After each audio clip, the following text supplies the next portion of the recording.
And we live on you, Mob. It's on me. I bet. Hold on. I don't see the live joint. The live. Oh, there you go. There we go. Yeah. Yep. Got you. All right. Look at that. I'm just typing in some shit right now. All right, I do the intro.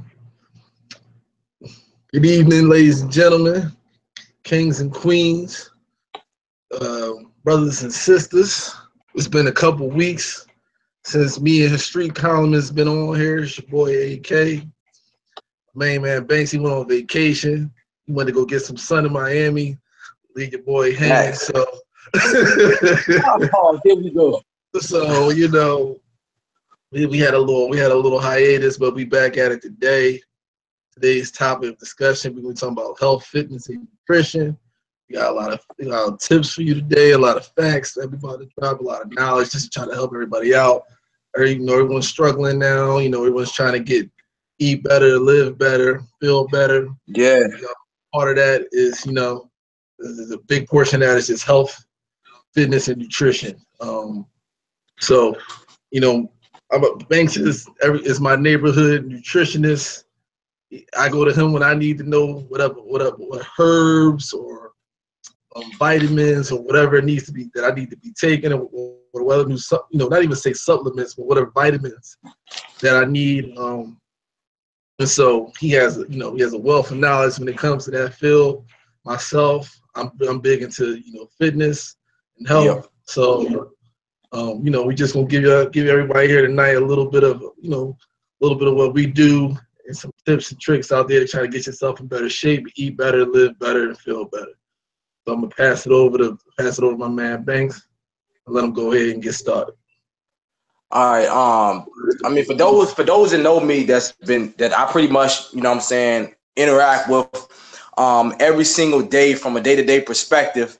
They know what I have a genuine interest in. They know what I have a passion in and what I love to talk about, whether it's water cooler conversation with coworkers, whether we out in public building with a stranger, whether I'm with my closest friends and family. I'm always trying to explore and find ways to where I can drop information to people that I feel that are going to be substantial in improving their health and improving their well-being, not just from an actual external standpoint, how the body looks, how the body is perceived to the public or to the naked eye, but also the things that I like to focus on is internally what's going on inside the body. I would have been chose this topic of discussion way beforehand, but I just kind of like to go with the flow on things that we choose week to week on what's coming up. So I did a little brainstorming and I felt that this would be a good time to really have an actual discussion panel between me and Keem, a webcast, to where we can build off of the knowledge that we know and things that we share, and I share our experiences as two individuals with people out here that may be in a position of transitioning, trying to go to the healthy route, people who may not even have attempted or got there, but just need a little bit of information to give them the leverage, or to those that are actually in deep into the health field. They're strong into weight training and fitness. They're big into cardio and running. Anything that they're involved as far as a physical activity that they can relate to, and then maybe the information may be insightful to them, and that they can actually incorporate certain things to their lifestyle.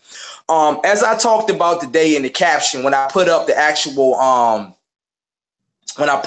flyer on Instagram, I said we wanted to talk about three major components, and we wanted to expound on those, which is the health side of things, to talk about a little bit more things as far as the health goes on, from a biological standpoint, things that I got some things that I'm going to show y'all tonight on the webcast, and products that y'all can go out and buy, things that I actually researched that I feel is accredited, and my personal recommendations based on specific health requirements. No, I'm not an actual licensed nutritionist. I'm not an actual doctor.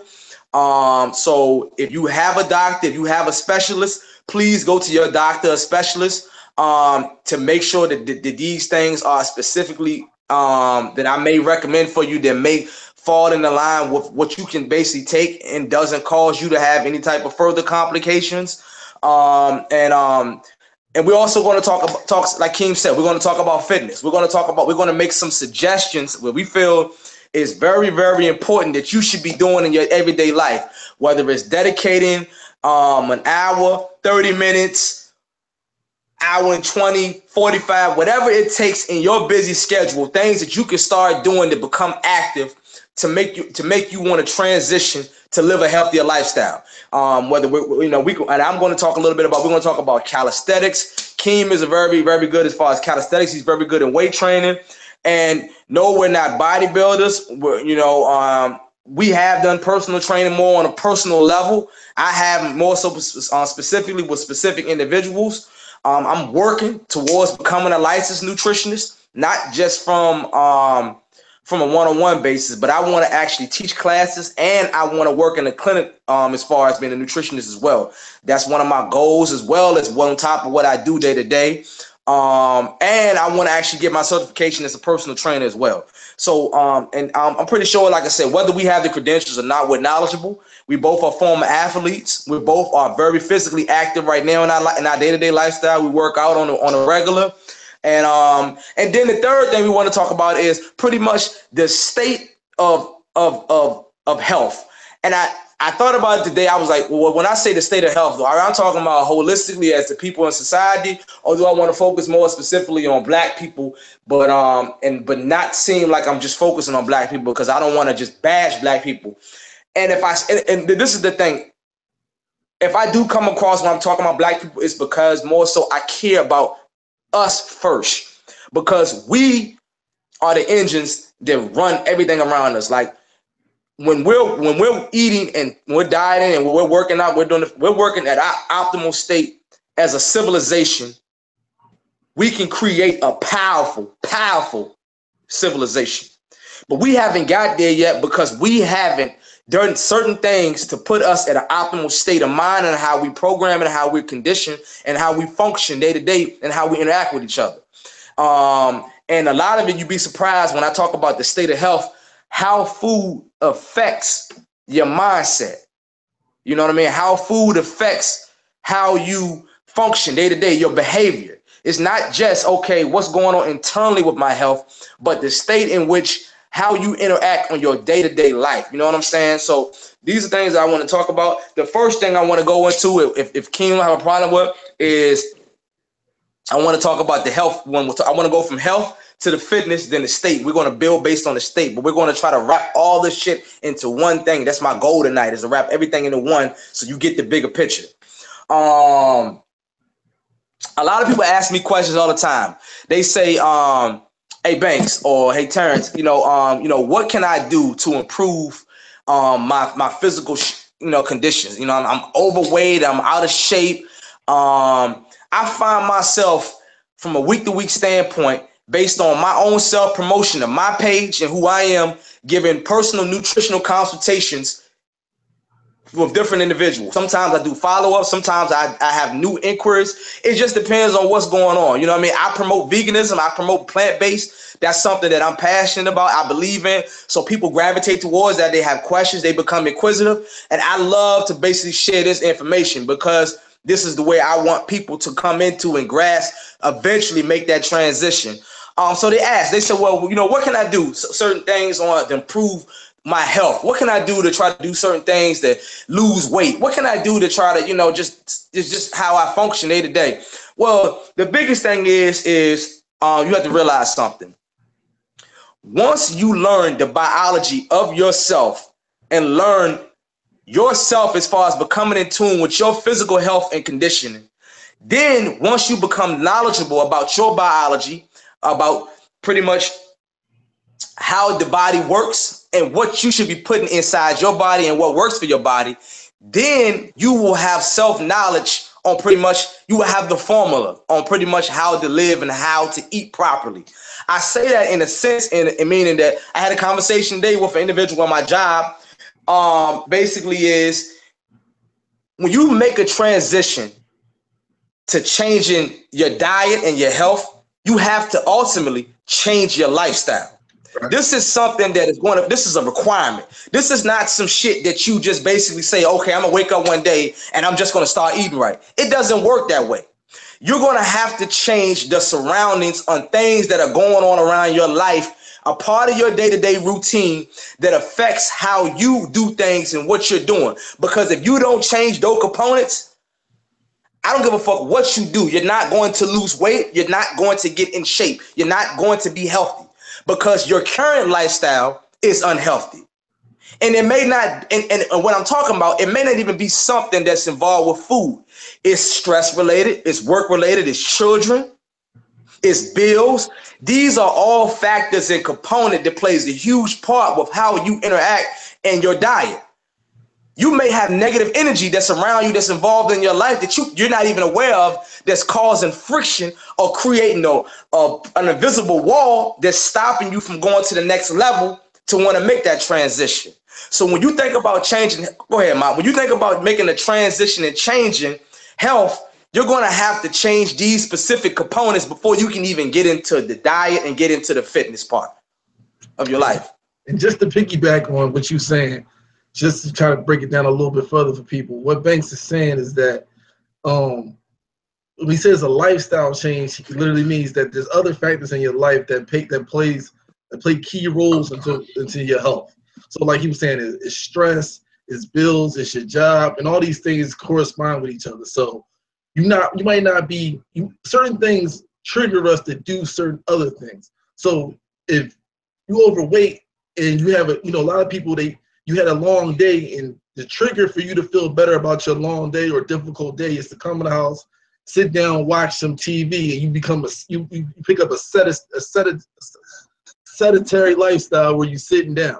So you wanna those factors that you need to change is that you need to start making yourself feel better about your day, so you don't fall into those different the lifestyle where you're not working or you're not moving around. You might have a long day. Only thing you want to do is come home and eat some ice cream, or you have certain foods which you call comfort foods.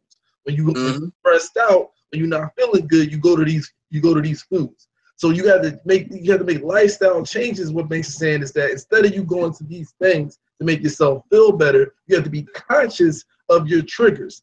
You got to be conscious of your lifestyle in order to make those changes. Because as long as you continue to live the lifestyle that is causing the stress, that's causing these triggers that making you do these things that are affecting your health and wellness, then you won't ever make the changes. Now, a big part of that is also sleep.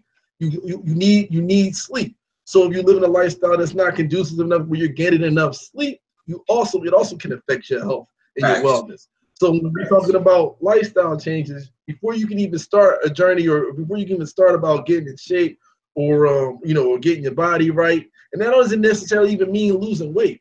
You could be a skinny person and still be unfit and unhealthy just based off the lifestyle that you live in. You're not getting enough sleep.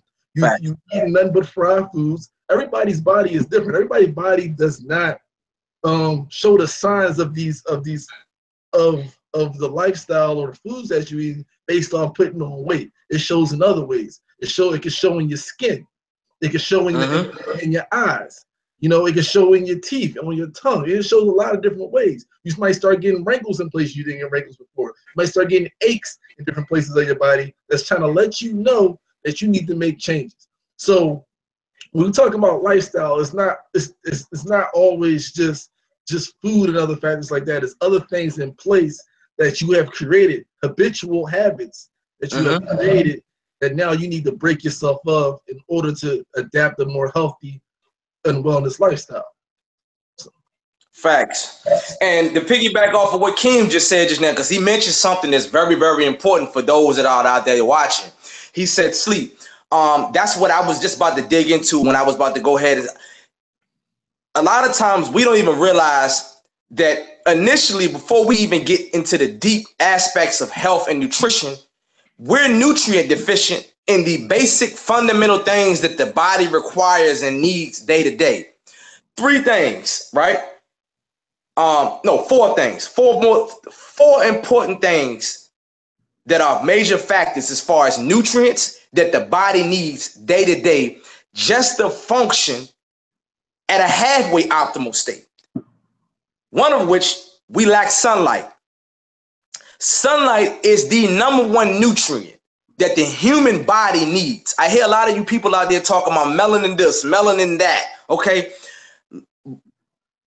There's going to be another lecture that we're going to do specifically. I plan on doing that specifically on melanin, because a lot of you niggas out there are misusing, misquoting, and you're miseducated on the word melanin, okay? So let me say this. Melanin, first and foremost, starts with, before anything, is sunlight, because sunlight is the #1 trigger that triggers the melanin in your body.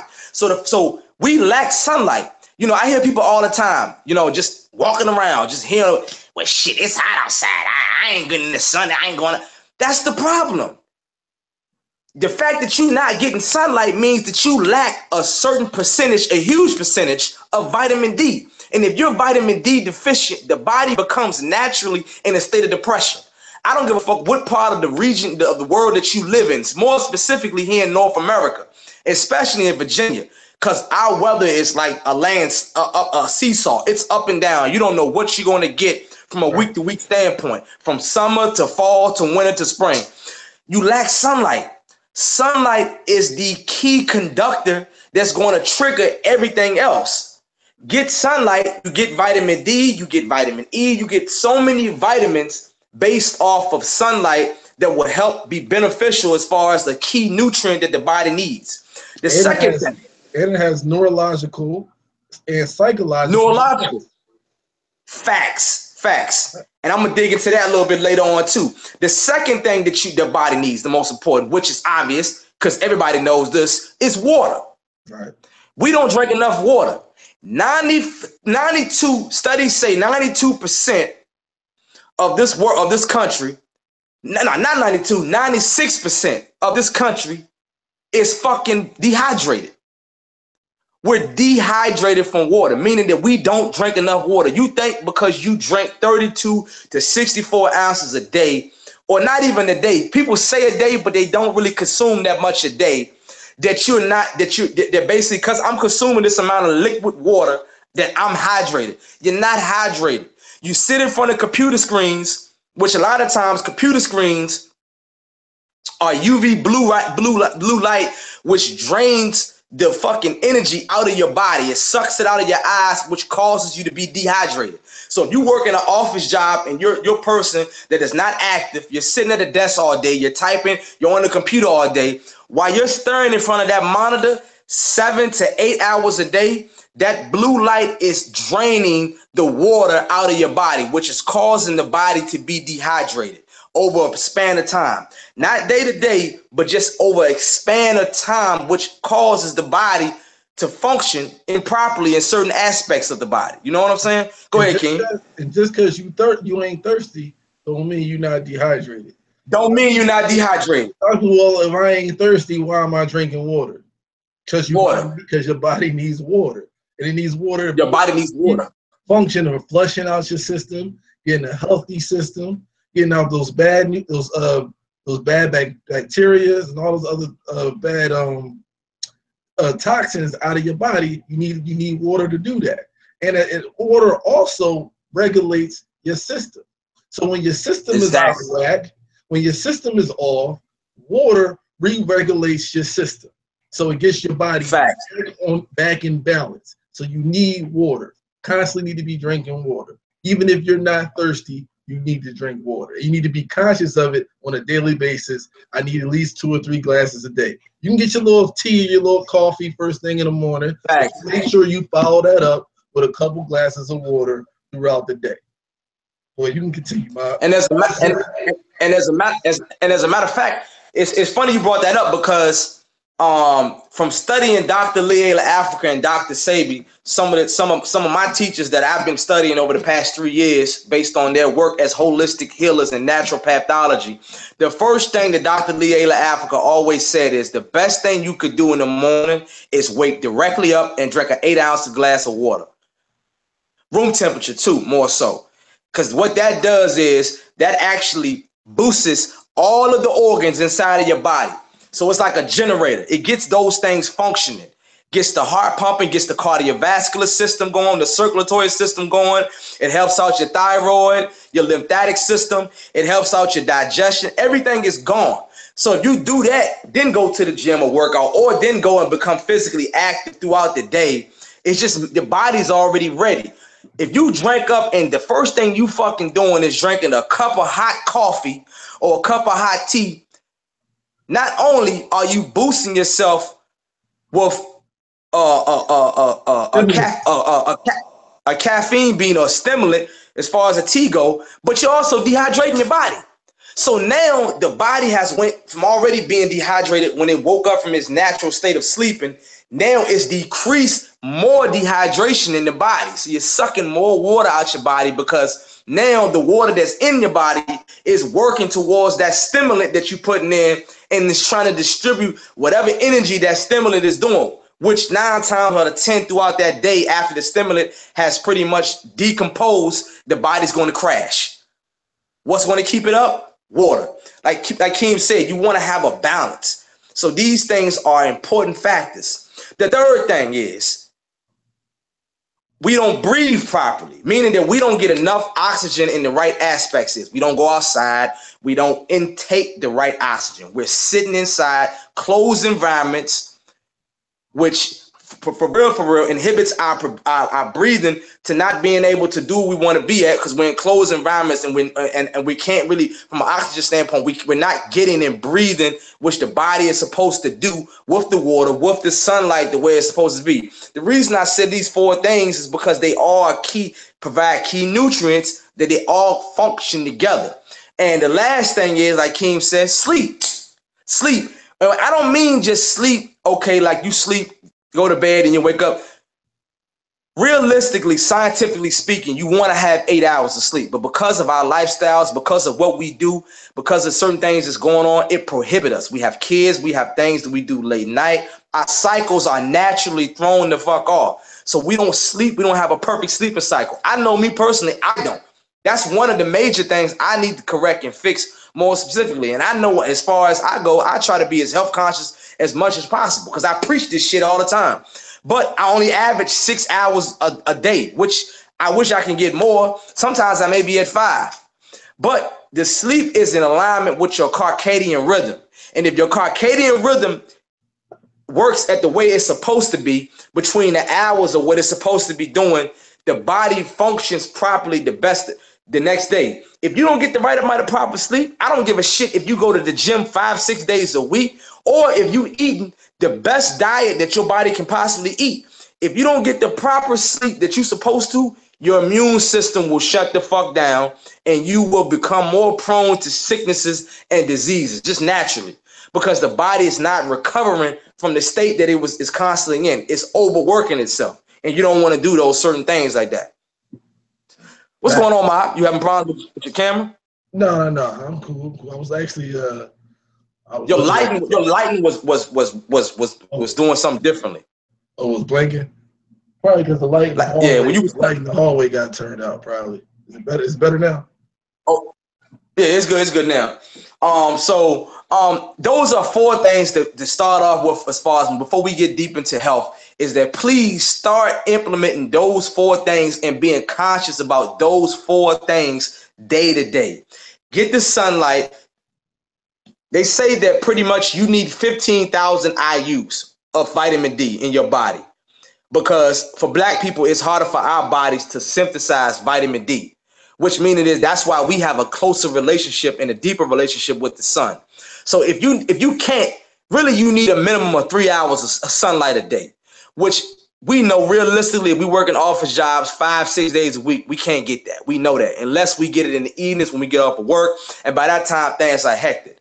At least try to go outside at lunchtime and just walk around. If you can get some direct sunlight, get the direct sunlight that you need.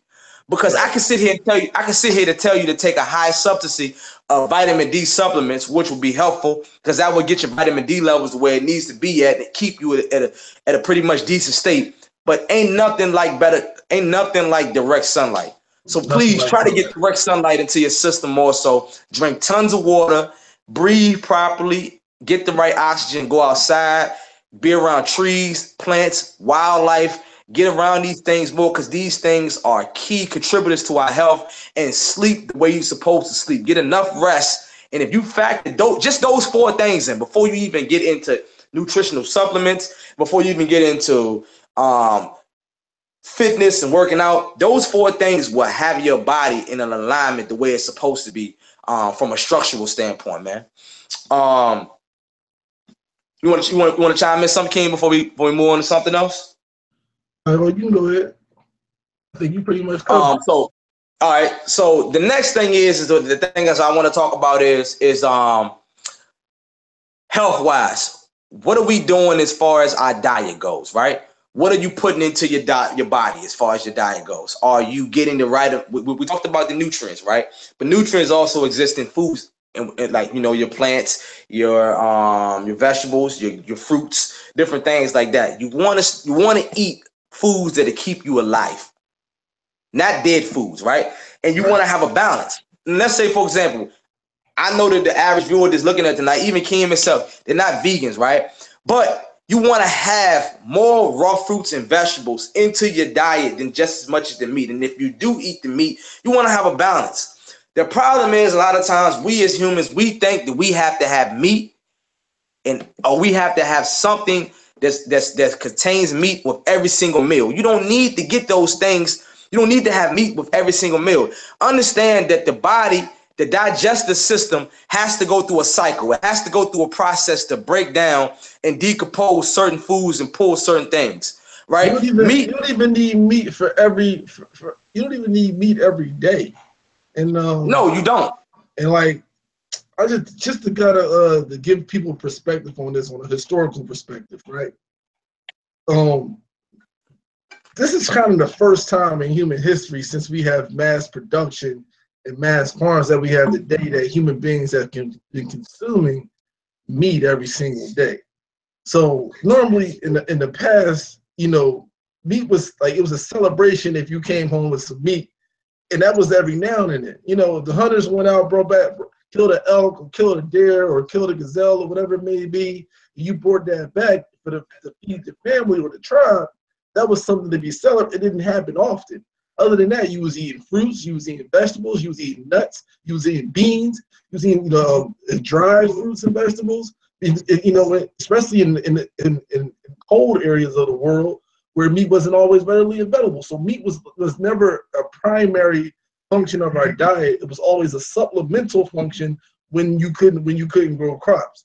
And to be honest with you, that comes from the European climate where they can't grow food all year round.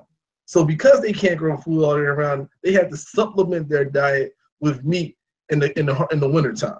So meat was never meant, and even here in North America as well, you have to supplement meat when it gets cold. So even then, meat was never something that you ate every single day. It was scarce. You couldn't. It's like it is now, where you just go to a supermarket and go pick out a steak. It was scarce. So because it was scarce, you ate it whenever you could get it, but it wasn't every day. Now we eat it so much, like Banks said, our digestive systems is not built to process that meat every single day, especially heavy meats and red meat. So I'm gonna let you continue with that, but I just want to give people a historical perspective on it, because people think, there's stuff in meat. Well, this is the first time in human beings' history. We've been around for 200,000 years. This is the first time that we have been we have reached a point in society where we consuming meat every single day. So if you wonder if your body if we never did that before in 200,000 years of history, we start doing that now, you start wondering why cancers and other types of heart diseases, diabetes, all these different things. They've even done studies today that recently showed that diabetes related to sugar is also related to meat consumption.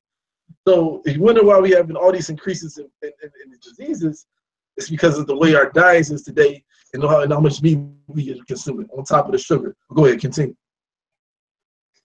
Yeah, man, and just to piggyback off of that situation is that no, the body does not need meat every single day, because you got to understand something. Our digestive tract is not built to handle that to handle the weight of meat to go into it and process it. it has to go through a cycle. One of which red meat can take up to 3 to 4 weeks before it completely flushes out of your system and goes through your colon, and you actually shit that shit out. You know what I'm saying? So it sits there. It sits there and it becomes contaminated with waste that's sitting there, and there's no nutrients coming out of it. It's just sitting still in your body. You know what I'm saying? So you don't need meat every single day if you are a meat eater into your diet. You know what I'm saying? You kind of want to scale that back, and really you should be eating meat if you are a meat eater. I would say scale it back to 3 days a week, more so, because you want to, and if you're doing it, you want to give your body time, I said, to break that shit down in between meals and in between days to structurally things differently. And you will see, if you scale it back, trust me, if you start today, you will see a drastic difference by the time next Thursday come around in your digestive system. Trust me, I know from personal experience when I went through my transition.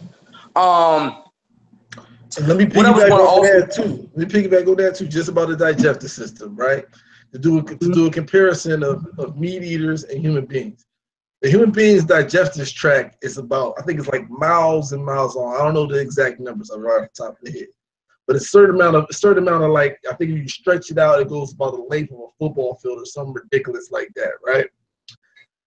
In comparison to a lion who is strictly a meat eater, where it goes about the length of about 10 yards. So as you can see, the lion is built to eat that food and get it right out of it. Ours, we have a very complex digestive process where that meat sits up in you for a long time. And what is that meat doing while it's sitting up in you? It's rotting, it's festering, it's getting fungus, the bacteria, all that stuff sitting inside you.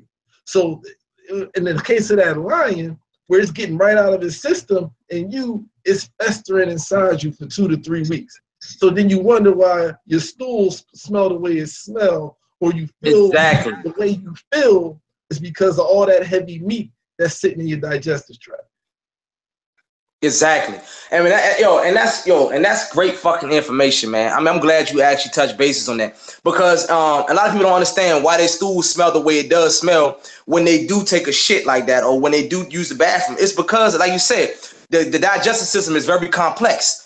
Meaning that, if, you know what I'm saying? Like, even our ancestors, when they ate meat, they had certain precautionary things that was put in place, you know what I'm saying, or safety precautions that was put in place after they ate meat. They ate things like wormwood, herbs like that. You see what I'm saying? They ate whole cloves. They ate certain things that will kill the actual worms and kill the bacteria that was inside these meats, that would allow them meats to break down to teeny bitsy components that will go and flush through the digestive tract and come out through the cycle. Nowadays, we eat McDonald's, we eat burgers, we eat all of this shit, but we don't put things in place. We don't take probiotics the way we're supposed to help our digestive system.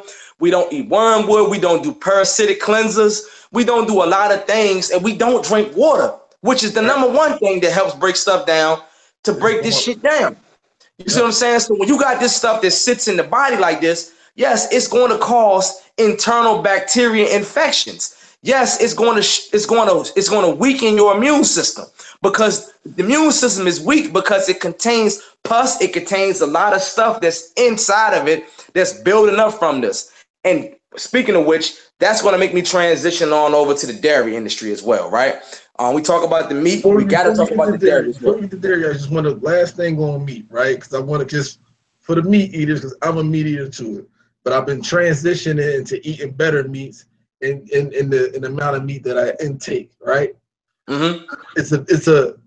To continue to eat meat. Things you also need to understand is that the meat we eat today is not healthy meat. It's not healthy at all, right? So thank you. A lot of people think, well, even if you eating meat and you trying to do some of the things that, not eating all the heavy meat, a lot of the meat that we eat today is not healthy. It's processed, it's farm raised, it's fed all different types of steroids, injected with all different types of steroids, it's fed all different types of what do you call it? Pesticide, all different types of chemicals, Ammonia is definitely ammonia is definitely prevalent. antibiotics. Like, you know, it's crazy. And like, I found this out. I work with a guy that hunts, right? He's a hunter. And so we and him had a conversation where we were talking about meat, right? And I was saying how I'm trying to transition from meat and this and that, and trying to, you know, kind of get more vegetarian diet and eventually, you know, get completely away from meat. And then he kind of changed my mind a little bit because he told me him and his family been meat eaters for a long time, but they don't eat store-bought meat. They hunt their own meat. So what they do is during hunting season, they go out and they'll kill a elk or a deer or something. They'll butcher it up that day and freeze it, and they'll have it sitting in their freezers for the whole year. And so they live off their own meat. And he said you can tell. He said you can literally. He said if I ever got a steak from him, you can literally tell the difference between some meat that you actually killed yourself and butchered and some meat that you bought from the supermarket. It's a clear difference in the taste, in the vitality of the meat, and the freshness of it. It's completely different. So I was like, you know, that kind of set me back for a second too. So it's not only that you shouldn't be eating meat as much as we eat meat, but the actual meat that you're eating is also toxic and The bad. quality. And the quality of it, exactly. It could be one thing if you eating quality meat, you going out there and you hunting on your own and you getting your own meat, or you got a farm and you raising your own chickens, but you getting these chickens that are stuffed in these coops. And there's something to be said about the spiritual and psychological component of it as well. Mm-hmm. Because I've also heard that if an animal can see its death coming, that it tastes different than an animal that didn't see its death coming. Somehow, some way, the meat is spoiled, or it gets tougher depending on the way that the animal was killed, which is deep to me. Let me touch on that situation. One of the cats that I actually follow, man, his name is called Minister Inky, man. For those who don't know him, look up some of his work on YouTube. He did a 4-hour lecture on one of his tours that he did. It was called Genocide by Ammonia. And in the lecture, he talks about specifically the chemicals that's contaminated inside the meat, one of which ammonia. The lecture really focuses specifically on ammonia.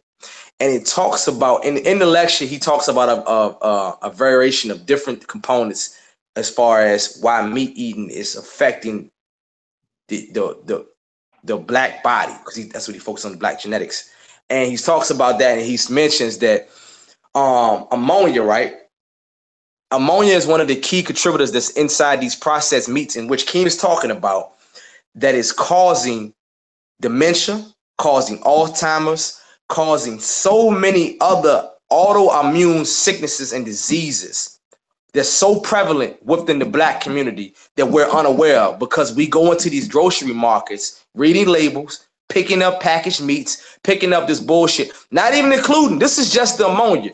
We're not even talking about the sodium benzoate and the sodium nitrates that's inside the meats. Now they have it so where you can go and buy meats that have no sodium benzoates in them and sodium nitrates, which have been linked to cancer and also fucks up the neurological aspects in which the brain processes thoughts and how the brain thinks, which is very huge. But really, it creates the malignant cancer cells, right?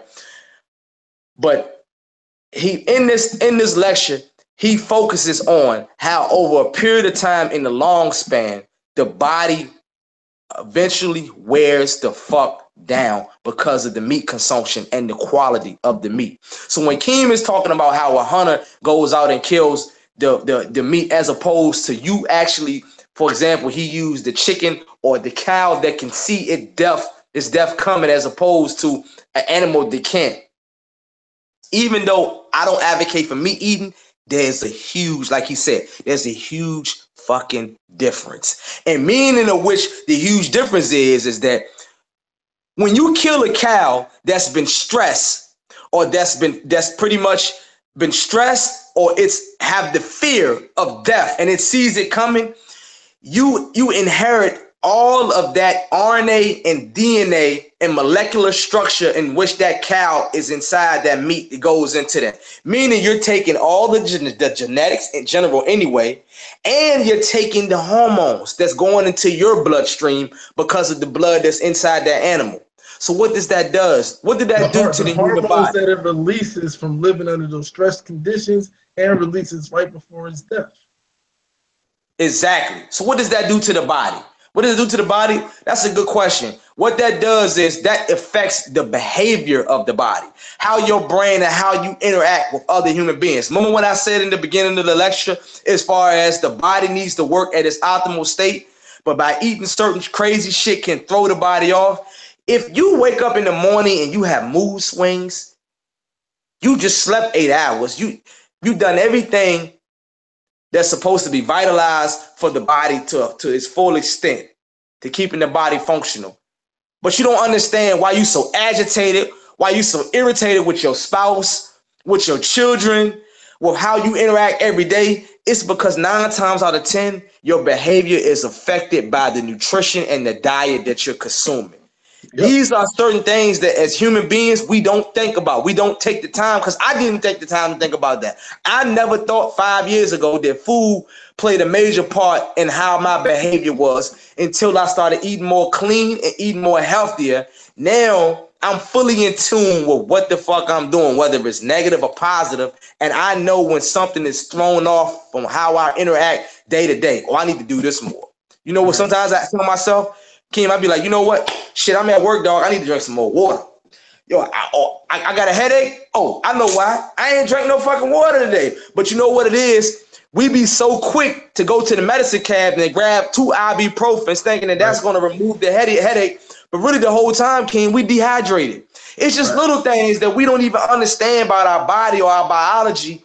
Or you need sunlight. Like today, I'm a prime example today. I work in the office all day. So I got 2 big monitors in front of me in front of the computer. I do IT for a living, so I'm sitting there with my boom.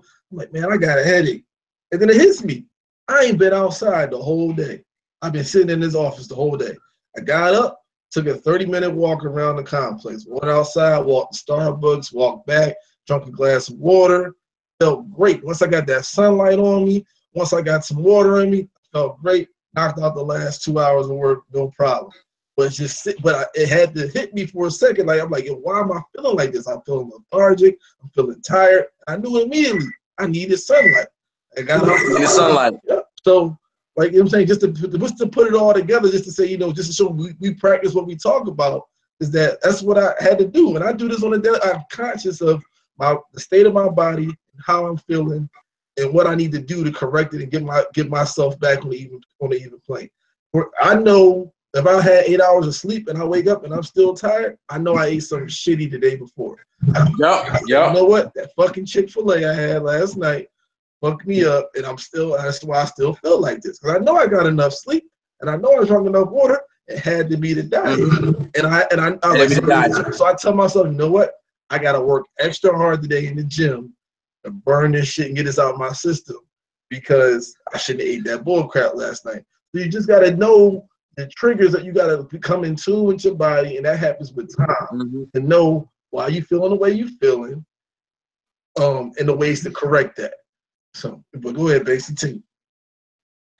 Well, this is what I want to do right now. Since we building and we talking about this situation, let's do a little shift into the fitness, and then with the fitness we can come in, and I got some things that I'm gonna recommend with the fitness aspect that you can start doing or substitute as opposed to what you do, because I know me and you talked about it, and we're pretty much on the same page. We have a lot of cats that take Nitrotech, creatine, whey milk, all of those things like that. And I have some vegan supplemental like protein complex powders and different things that I can recommend that have key enzymes in them and amino acids that you could get that's going to give you the bulk, that's going to give you the certain things. And I'm going to talk a little bit about that and recommend some other things that you can do with smoothies and things like that to help give you natural, healthier substitutes as opposed to what you're doing in your body. So, let me start. Go ahead and start off with the fitness. Let me start off with fitness. So, to go into the fitness topic, it depends. So everybody has different fitness goals, right? And everybody has ideas about what you want your body to look like. You know, whether you want to bulk up, you want to trim down, you want to look a certain way. You know, everybody has different goals when it comes to fitness, right? And what you need to understand is all fitness goals are not attainable, right? And that might sound like a negative statement, but it's a fact. All fitness goals are not attainable. Some things are just genetic, right? Yeah. Now that does not mean, for example, I'm 5'11", right now I'm about 215 pounds, right? That's a pretty good size, but I will never be able to bench 600 pounds. Never. I will never naturally be able to bench 600 pounds. My body frame, my size, it is not, my muscles and my bone density is not meant to handle that sort of weight, right? I'm not meant to do that. Now, there's things I can do, right? These supplements that I could take and other different types of things that could boost me up to be able to do that, but I will be an unnatural and unhealthy put stress on my body, right? So when you try to obtain fitness goals, you need to be realistic about your own body, right? Your frame and what your frame is built to handle, right? And the way that I stay realistic is I like to stay natural, and that's just me personally. I don't take any supplements. I don't even do protein anymore. I used to every now and then I would take a protein shake as a meal supplement because I couldn't get a meal. But now I make sure I eat now. So I don't even do protein anymore. But I like to stay as natural as possible. And so depending on whatever, and the way I work is my goals now is to get stronger, but not bulk up.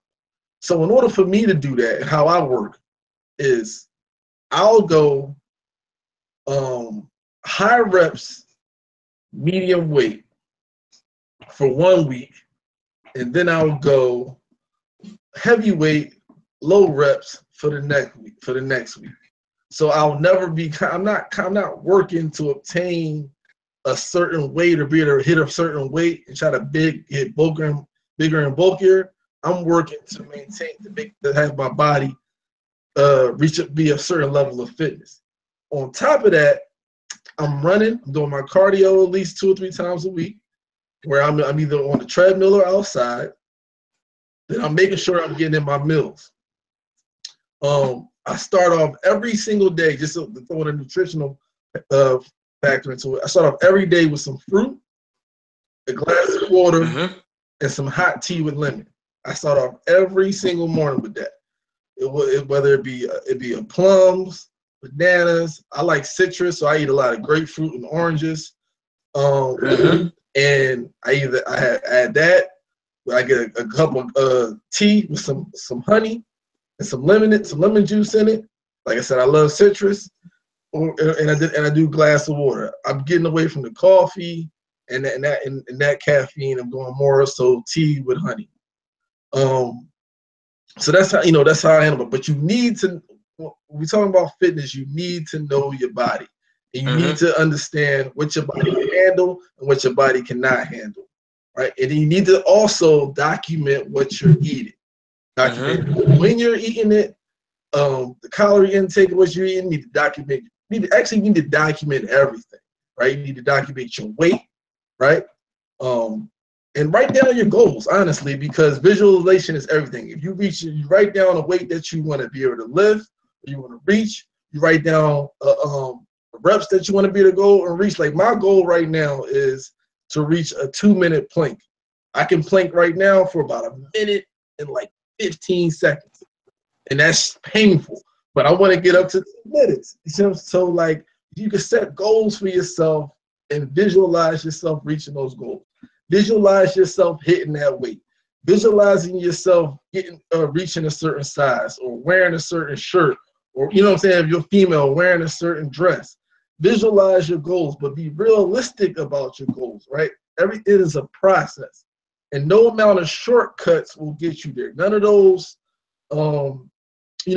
diets where you crashing really hard, or your video went out, Banks. Hold on, I'm coming back.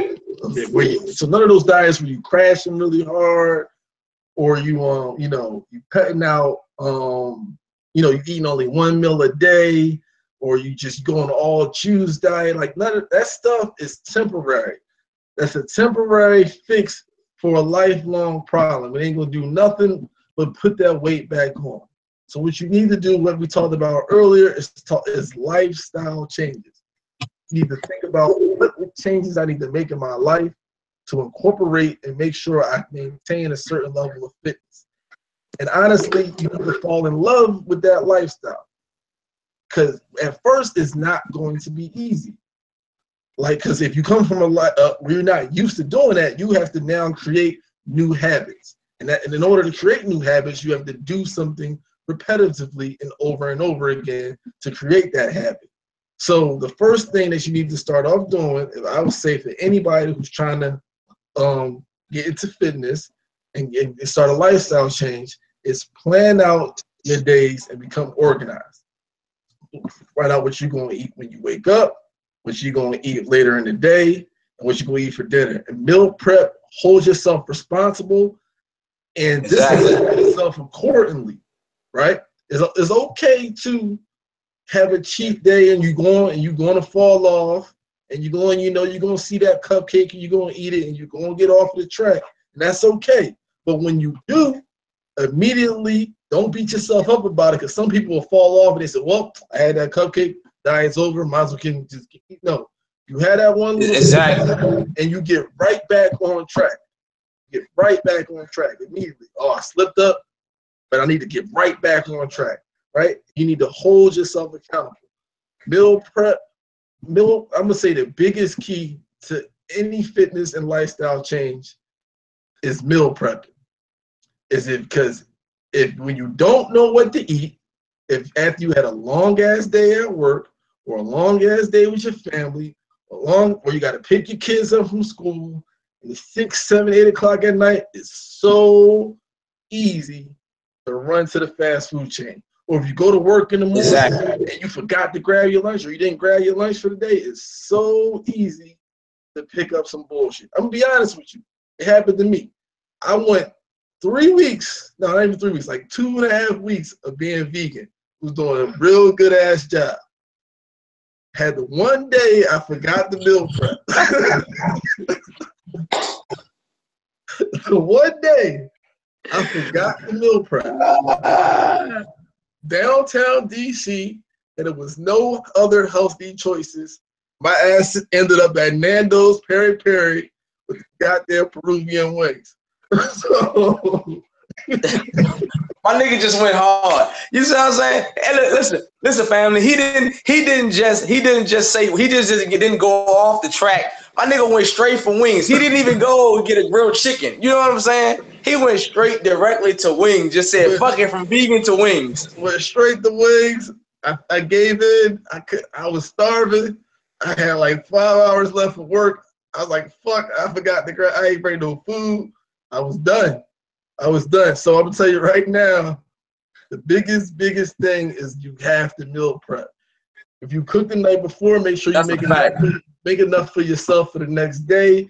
Take the lunch with you, or you can do what some people do. They can cook for the whole week. I don't necessarily like cooking for the whole week because I don't want to eat the same thing every single day. So I like to divide my meals up. But meal prepping is key, and it's gonna save you a shit ton of money. And it's gonna keep you on track with your diet. Let me pick it back off of that. Listen, and the thing is with the whole meal prep situation is, right, like Keem said, you have to hold yourself as a human being. You have to hold yourself to a certain level of accountability, right? When it comes to your diet and when it comes to the fitness situation, like getting in shape, right? There's no way you could say that I'm gonna get in shape, but then I'm gonna still eat shitty. Because even though you may see bodybuilders, you may see some cats that are in top of the line physical shape as far as their body looks externally, internally, the body is off the rocket. That's why a lot of times if these niggas stop lifting weights, they stop taking certain supplements, shakes, they stop doing certain things, their body falls off completely. Because internally, they was eating crazy, But externally, because they was hitting the weights and shit, that gave them the balance. See, me personally, I'm a true testament to this. I can stop lifting weights. I can stop working out and conditioning right now because I've done so for 6 months. But you know what? You won't see a whole lot of change in my body because my diet is so strict and it's so stringent in how I approach the situation that I have enough discipline and I have enough self-awareness of what I'm putting into my body. I'm not going to let certain things go away. Yes, certain muscles may deteriorate. Yes, the body is not going to be where it needs to be at because this is what, if anybody who follows me on my Instagram, I have a post on there and I talk about this strictly, in which me and King will talk about a little bit more too. I'm gonna let him go a little bit more. But what I talk about is muscle fights cancer. You see what I'm saying? I was watching a lecture of my man Minister Inky, and every time whether it's Minister Inky, whether it's Liela Africa, whether it's Dr. Sabi, whether it's Patrick Dells, people that I'm always going to always give them their accreditation based off of stuff that if I quote from a lot of their lectures and information because I study these people and I have no shame in saying of doing it. But he talked about the fact is that a person who works out, who hits the gym crazy and lifts weights and is in the top physical shape, let's say, for example, a primetime athlete like somebody in the NFL, as opposed to an actual natural vegan, right, who eats extremely healthy but doesn't do any fitness training, that person has a 20 to 40% of chance of fighting cancer cells as opposed to the vegan. And this person may eat Burger King, he may eat whatever because of the muscle, right? Right. Now, this goes back to what I'm saying. He has the muscle, but if he falls off of his diet, even though he's physically working out and staying in shape, I will, as a vegan or a person that's not working out, still maintain a certain level of consistency, right? But a person that's a vegan, that's in top of the line shape, surpasses that person by 20 to 40% higher as fighting cancer malignant cells, right? So this is pretty much a comparison analysis based off of fighting cancer cells and fighting autoimmune sicknesses as opposed to how the health works. You cannot have fitness and you cannot have health if you don't have both of the two components to work out. Like Keem said, meal prep. Either you could do it on Sundays, which is what I like to do sometimes, or if you like to have a variety, discipline yourself to cook on Sundays and it lasts through Wednesday or something, and then redo another meal prep. Break it up into 2 segments in the week. That way you have a balance, you have a structure to where you can do different things. But I'm gonna tell you also too, speaking on fitness, is that you're gonna have a certain level of discipline when it comes to fitness. I know for me personally, people that I give consultations to and talk to, I tell them all the time, you have to read nutritional facts on products that you purchase. You need to know sodium levels. You need to know what kind of carbs level. Understand there's any ladies that's watching this right now, know that woman, carbs are a serious factor when it comes to you gaining weight. Men, we have a tendency of burning carbs way faster than women because we have more muscle and we have more muscle density. So the carbs have something to feed off of. With women, because y'all have less muscle naturally, the carbs has nothing to do. So picture this, carbs is inside your blood cells. They're like pieces of glass going through your blood cells, cutting up the blood cells, right? And what happens is when you have a certain amount of carbs that's going through your blood cells and it's cutting up your blood, it can cause the blood to stop flowing and to stop penetrating throughout your veins and your capillaries the way it's supposed to, as opposed to somebody who don't consume carbs and they have a great blood flow. The same way when it comes to sodium, right? It's not just about sugar and carbohydrates that can cause you to gain weight, as well as the calories. If you're taking in an excessive amount of sodium, sodium creates fluid, and fluid creates fluid weight on the body. If you have an excessive amount of fluid in your body, fluid can cause a lot of fucking health complications. Fluid can cause your actual thyroid to be shut down. and not functioning, fluid can also cause poor blood circulation, which can cause blood clots in your legs or your heads. They can fuck around and give you an aneurysm, heart disease, or stroke, or any type of cardiovascular issue that you may experience. So you want to be mindful with the sodium, you know what I'm saying, as well as the cholesterol. You know, these are things that you have to be mindful for when it comes to fitness. Also, when it comes to fitness as well, man, I'm gonna let you go. Also, when it comes to fitness as well, too, like King was saying, man, you know, you don't need a whole lot of weights, and or you don't need big bulk weights to actually work out as far as to being fit. Calisthenics to go along to coincide with a great diet, that will put your ass in top of the line shape. Because especially with calisthenics, you're doing a high-end workout, which is including aerobics, including a lot of components that are speeding the heart rate up, which is going to be helpful. And that's what, at the end of the day, Keem would tell you, that's what it's really all about when it comes to fitness, the heart rate. You boost the motherfucking heart rate. If you boost the heart rate with every time you work out and you work up a sweat, and that heart rate is increasing. That's increasing your metabolic rate, your metabolic rate that's in your side of your body. You're just boosting. I mean, your cardio. Everything is going to work the way it's supposed to work with the heart rate, man. Trust me, like from personal experience. Like a man told me, a body in motion stays slim. The biggest thing, and it doesn't matter if you lift weights, it don't matter if you run, it don't matter if you ride bikes, whatever your thing is, right? You can do hiking. Whatever it is you need to put your body in motion, right? The way the world is now, we have these TVs, we have these phones, we have these jobs. Everything is sitting on your goddamn ass and doing nothing. Yep. And the biggest thing is to get up off your ass and move your body in some way, shape, or form. Whatever floats your boat. It could be, for me, I enjoy lifting weights. You know, I enjoy lifting weights. I enjoy running. Sometimes I enjoy hitting a heavy bag, whatever that may be. That's what I like to do. For you, it could be riding a bike. It could be rowing. It could be swimming. It could be hiking. It could be whatever it is. But whatever it is, you need to get up off your ass and you need to move, right? And that's the first thing, is you need to start moving for at least an hour or two a day. Find time in your day to get up off your ass and move. Fact. At some point, whatever it may be. Whatever exercise you want to choose, whatever activity you want to choose, you need to move. And that's where we go back again to lifestyle change. You need to change your lifestyle and decide that at some point in each and every day, you're going to get up off your ass and move for 45 minutes to an hour. But that could be walking, jogging, hiking, running, swimming, biking, whatever it may be, right?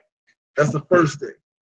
And then you can start incorporating the other factors in which we talked about, which is nutrition and diet, right?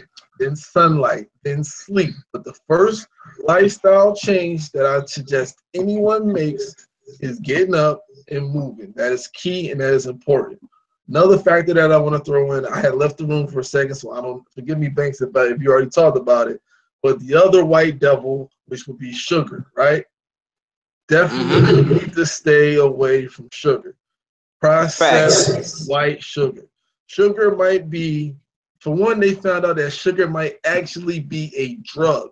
And it actually produces dopamine in your brain when you intake sugar. So you ever wonder why when you eat that sweet ice cream or that candy bar and you get that rush and it feels good? Because it's equivalent to a goddamn drug. You eat mini fucking cocaine. It's literally mini fucking cocaine. That's exactly what sugar is. It's cocaine. And so and they said at least 85% of Americans, and I think 75% of the people in the world are addicted to sugar. Sugar is literally king. Like, it literally is. Addicted to sugar. Can you imagine that? Like, so if you ever want to test yourself, try to go one day without consuming sugar. Now, when I say consuming sugar, I'm not talking about, everything has natural sugar in it, right? Sugar is made up of 3 different molecules. Well, not 3 molecules, but it's 3 different types of sugar.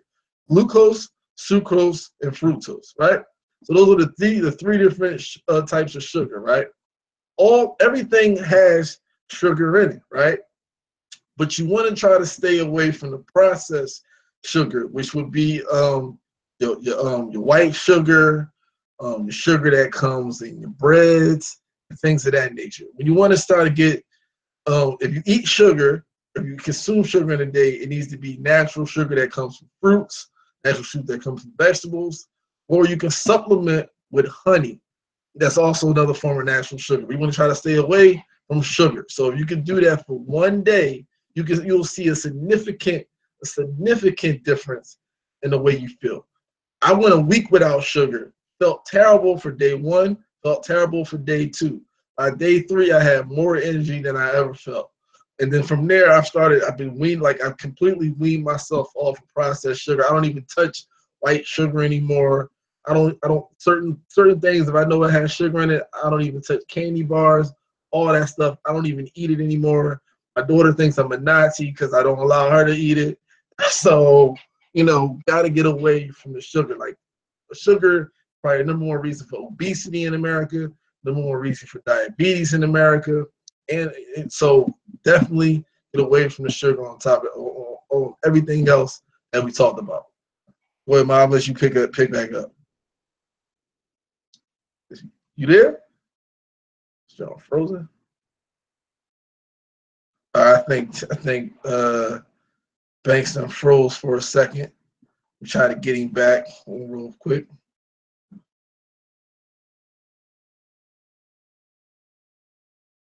Call him on the phone. I might have to call him back.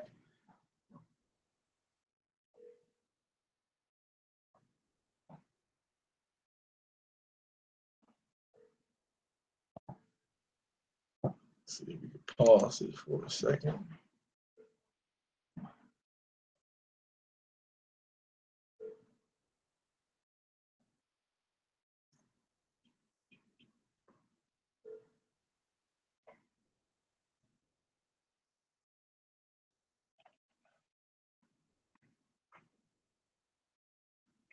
Yo, what happened?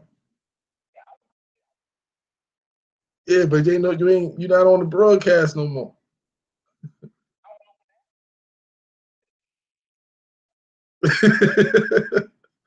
All right, I'm about to. All right, I'm about to have to call you back.